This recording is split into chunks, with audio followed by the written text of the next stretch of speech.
Spiker S. Diner, Mourner S. Crossing, Connecticut. My name is Dwayne.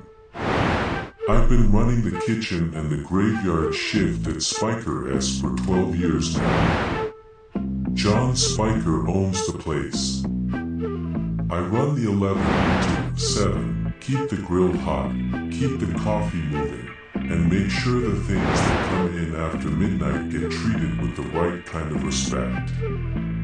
The diner sits just off Route 17, right where the old railroad crossing used to be.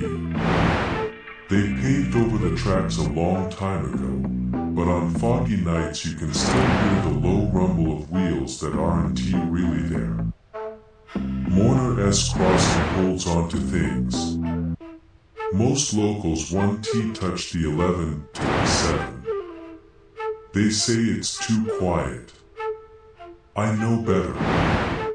Sam came after Paula quit. He was tall, 26, new in town, moved up from somewhere normal. He smiled too easily for the graveyard shift, and I noticed it before I meant to. On his first night, he kept wiping the same stretch of counter and glancing at the windows every few minutes. Sam hummed when he was nervous, nothing recognizable, just 3 notes under his breath while he wiped counters or counted change. By the end of his first week, I knew the tune well enough to miss it when he stopped. I told him the glass looks back after 1 in the morning, and he laughed because he thought I was joking. At Spiker S, everybody thinks the rules sound funny until they break one. At 3:33 one night, I killed the neon open sign for 60 seconds like I always do. Witching hour doesn't run on church time in Mourner S. Crossing. Around here, 3:33 is when the worst things start looking for somewhere open, so we stop telling them we are. The red light died, and the windows turned black. For a minute, the room lost air.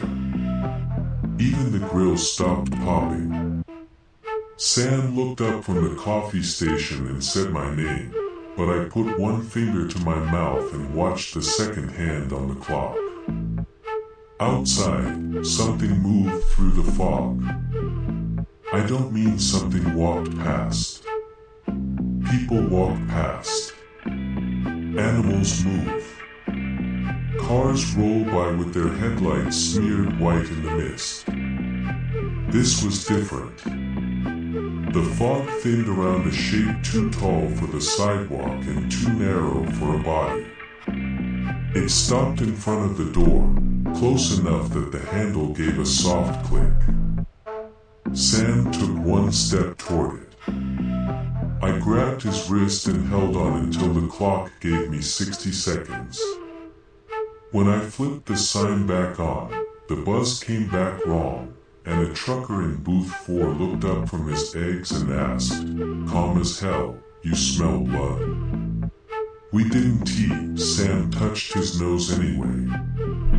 The trucker paid quick, left most of his food, and got out of there. Smart man. I told Sam the first rule in full after that. At 3:33, the sign goes off. Nobody speaks. Nobody answers the door. Nobody touches the glass. If something knocks, we let it knock until it gets embarrassed or hungry enough to go somewhere else. He asked what happens if we leave the sign on. I told him Paula used to have his job. That shut him up for almost an hour. Table 7 stays reserved. I keep an old card on it, handwritten in black marker. Reserved. No date, no name. Tourists ask about it sometimes, usually around dinner, when the place is bright and the worst thing in the room is somebody's child screaming over French fries. I tell them it's for an old regular, which is true enough. One morning, around 1:15, an old woman in a long black coat came in with the fog. She smelled like river mud and old flowers, and the bell over the door didn't ring when she entered. She headed straight for table 7. Booth 4's warmer, I called out. She sat anyway and said, "This one is fine." Sam looked at me. I shook my head once, but he was new and eager and still thought customer service mattered more than instinct. She ordered the usual, pancakes and black coffee. We didn't have a usual for her, but I made the pancakes, poured the coffee, and told Sam to set everything down without touching the table. He did fine until she asked for extra syrup. When he reached across the table to place the little glass pitcher near her plate, his elbow passed through the space across from her. The old woman stopped smiling. Her eyes went wet and mean all at once. "You watch yourself," she said. "He is sitting there." Sam went pale and stepped back. For 20 minutes, the old woman talked to the empty chair like someone was sitting there with his hands in his lap. "You never could sit still, could you?" she said softly. "Always running off to that damn crossing." She gave a dry laugh and patted the air. "Look at you now." When she left, the coffee cup she hadn't touched had a clean lipstick mark on the rim. I checked the security tape the next morning. Only her at the table the whole time. Sam watched the tape with me, arms crossed tight over his chest. He didn't say anything until it ended, and even then he only asked whether the empty chair had moved. I told him no, because on the tape it hadn't. In the dining room, though, that chair had been pulled back 2 inches from the table when I locked up. After that, Sam started watching table 7 when he thought I wasn't looking. The phone rang at 3:47 3 nights later. After midnight, I let the machine get it. If somebody living needs pancakes, they can leave a message. Sam picked up anyway. A little girl's voice came through, clear and sweet. "Is my daddy still there?" Sam hesitated, then said, "Honey, it's pretty late. We're not really serving anybody right now." The line crackled. I was already crossing the kitchen when the girl said, "He is sitting right behind you." Sam spun around. I was at the grill. The counter stool behind him was empty.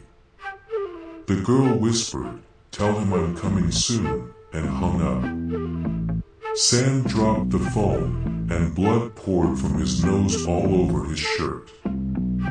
I got him into the office, tilted his head forward, and pressed a towel into his hands. He kept apologizing for the blood like the shirt was the problem.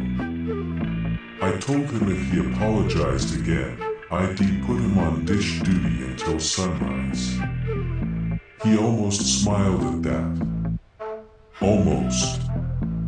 After that, every time the phone made a noise, his hands shook. That was when I gave him the next rule. After midnight, the phone belongs to whoever is brave enough to leave a message. We don't answer live calls. We don't call numbers back. We don't listen to the old messages after 2 a.m., especially the ones from people asking whether the road is safe. A little after 2 a.m. during a slow shift, Sheriff Walter Doyle and his husband Mark stopped in. Walter ordered a steak rare and eggs over easy. Mark ordered coffee. They took their usual booth, back to the wall, eyes on the door. Walter gave me a nod that said he knew what kind of night it was, checked table 7 without turning his head, and looked Sam over for half a second. "How long you been hearing the railroad?" Sam's face changed. "I haven't good," Walter said. "Keep lying to yourself until sunrise. Sometimes it helps." Mark didn't smile. He turned his coffee mug one slow inch by the handle and looked toward the windows. "If the girl calls again," Mark said, "don't let him say his name." I hadn't told them about the phone. After they left, Sam asked why saying his name mattered. "Names always matter after midnight," I said. "You say mine all the time. Not the way they use it." He looked at me a little too long after that, and I made myself clean the same clean spot on the counter until he stopped. Walter paid for half a steak and eggs he barely touched and told me to call if the railroad sounds got close enough to rattle the glass. They didn't stay long. Even the sheriff knows better than to hang around Spiker too late. There's a rule about the walk-in freezer, too. Most people think the men's room mirror is the bad spot, but the walk-in is worse because it sounds like work. If something knocks from inside after 2:17, you count the knocks and keep your hands where it can't see them. 1 knock, ignore it. 2, turn off the kitchen radio. 3, ask what it wants through the door, but Dawn.